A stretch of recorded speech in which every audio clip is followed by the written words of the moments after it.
Assalamualaikum warahmatullahi wabarakatuh dan salam sejahtera. Terima kasih banyak kerana sudi datang untuk menonton video saya pada hari ini. Dan bagi mereka yang baru pertama kali datang untuk menonton channel saya ataupun mereka yang masih lagi belum subscribe, saya mohon sahabat anda untuk subscribe ke channel saya. Dan bagi mereka yang dah subscribe, saya mohon anda untuk kongsikan video ini kepada rakan-rakan serta ahli keluarga anda. Semoga apa yang saya nak kongsikan sedikit pada hari ini adalah satu perkongsian yang bermanfaat untuk kita semua, insya-Allah. Okey, jadi beberapa hari yang lepas kita sudah pasti ramai yang mengetahui satu kenyataan daripada pengarah ekonomi Perdana Menteri kita, iaitu tidak mahu disebutkan nama, menyatakan bahawa pengeluaran daripada duit kedai BSP ini adalah seperti meminjam daripada masa hadapan. Itu adalah satu kenyataan beliau yang mana beliau bersetuju dengan keputusan Kementerian Kewangan, keputusan kerajaan untuk menamatkan sambungan bagi sebarang pengeluaran yang berkaitan dengan kedai BSP dalam tempoh bencana ataupun dalam tempoh pandemik COVID-19 ini. Jadi di sini saya ingin berkongsikan sedikit satu orang kata posting yang viral, yang mana telah pun viral dalam page Dr. Ashraf Majdi sendiri telah pun berkongsi berkenaan dengan post ini, iaitu daripada saudara Abdul Rahim Helmi Zakaria. Okey, satu yang menarik di sini adalah yang ingin saya kongsikan adalah jika rakyat yang memerlukan tidak dibenarkan mengeluarkan wang simpanan hari tua mereka atas alasan ia adalah seumpama meminjam dari masa hadapan, maka bagaimanakah rakyat yang susah hendak mencapai perkara-perkara yang telah beliau nyatakan di atas? Bagaimana kita hendak menjamin masa hadapan sekiranya kita tidak mampu menjaga kehidupan hari ini, preserve the present?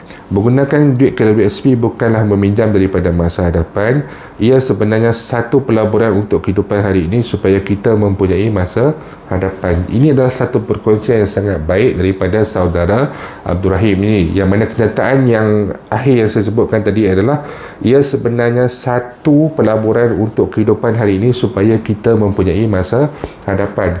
Di sebalik segala orang kata penjelasan yang diberikan berkenaan dengan isu dana persaraan apabila mencapai umur persaraan di masa hadapan tidak akan mencukupi dan sebagainya, tinggal sebulan RM40, tinggal sebulan RM60 dan juga sebagainya, itu adalah berkenaan dengan di masa hadapan. Tidak dinafikan ada kepentingan dan sangat penting untuk kita memikirkan tentang masa hadapan kita. Tetapi apabila kita bercakap tentang masa hadapan itu adalah berdatangnya daripada sekarang, present, yang di sini, yang sekarang ini. Jadi jika sekarang ini rakyat daripada kalangan pencalon kedai BSP terutamanya sekali tidak mampu untuk survive, mereka ini asalnya berjalan dalam satu orang kata apa, jalan yang mendatar, jalan yang cantik mendatar saja. Tiba-tiba bila sampai pada tempoh terjadinya pandemik COVID-19 serta PKP ini, mereka ini jatuh. Dan apabila mereka ini jatuh, mereka hendak keluar daripada lubang ataupun dia punya lopak jatuhan tu bukan yang mudah. Jadi apabila dikatakan dilarang untuk ataupun ditamatkan untuk bantuan diteruskan bagi Citra ini, macam mana golongan-golongan yang telah pun jatuh ini, yang masih cuba mendaki untuk keluar daripada lopak tersebut, tiba-tiba orang kata macam lagi sikit nak sampai, lagi sikit nak keluar dan sebagainya, ditamatkan, tidak mahu disambung dan sebagainya. Ianya sebenarnya tidak mencukupi. Jadi mereka ini akan terus terperangkap di dalam lopak berkenaan.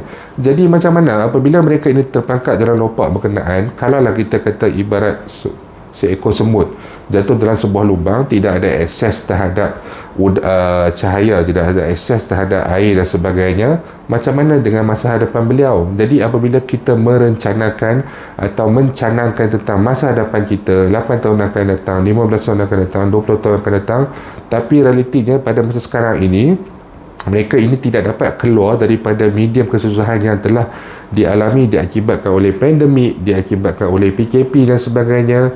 Macam mana mereka ini hendak sampai kepada isu masa hadapan mereka? Macam mana dengan anak-anak mereka?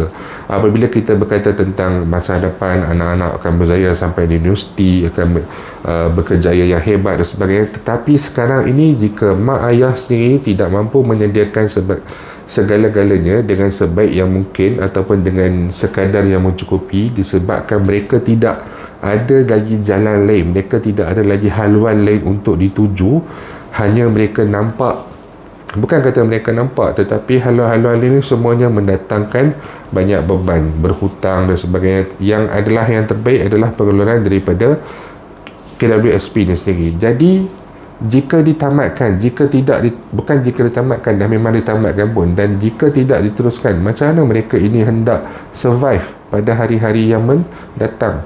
Di sini sepatutnya KWSP lebih kreatif lagi dengan patutnya mempertimbangkan untuk pengeluaran. Kalau tak boleh, macam saya katakan sebelum ini, tak boleh pada kadar yang terlalu tinggi, dikurangkan, ditetapkan mengikut baki di dalam akaun masing-masing dan sebagainya. Banyak kaedah yang boleh dilakukan. Kemudian cari satu kaedah untuk membolehkan pulangan pencarum-pencarum ini diberikan dengan lebih banyak daripada sudut dividen. Banyak perkara sangat yang telah dikeluarkan, yang telah dicadangkan. Jadi saya tidak nampak kenapa perkara ini menjadi sangat sukar untuk dilaksanakan.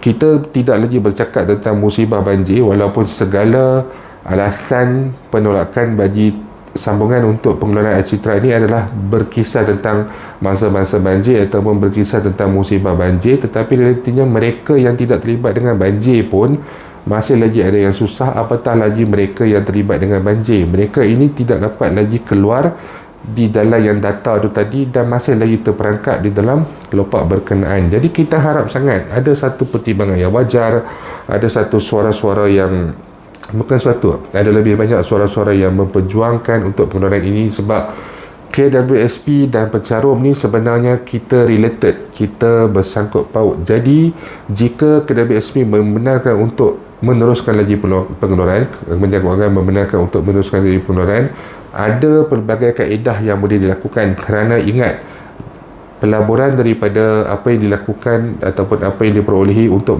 dilaburkan daripada pihak WSP datangnya daripada pencarum dan datangnya juga daripada pihak majikan. Daripada pihak majikan kita tidak mendengar sebarang tentangan, kita tidak mendengar sebarang penolakan dan sebagainya. Saya percaya pihak majikan juga sangat memahami dan mereka juga bimbang dengan dana pencarum ini sendiri, tetapi pelbagai kaedah sebenarnya boleh dilakukan, boleh dilaksanakan untuk membantu mereka-mereka yang sukar ini keluar daripada kepompong kesusahan mereka. Mereka ini bukan sengaja hendak berada di situ, mereka dipaksa untuk berada di situ dan masih lagi tidak menemui jalan keluar. Jadi saya harap ada sangat pertimbangan daripada pihak kerajaan, ada kaedah-kaedah dan kajian lebih banyak suara yang untuk bersuara dan menuntut berkenaan dengan isu sambungan bagi program Air Citra ini.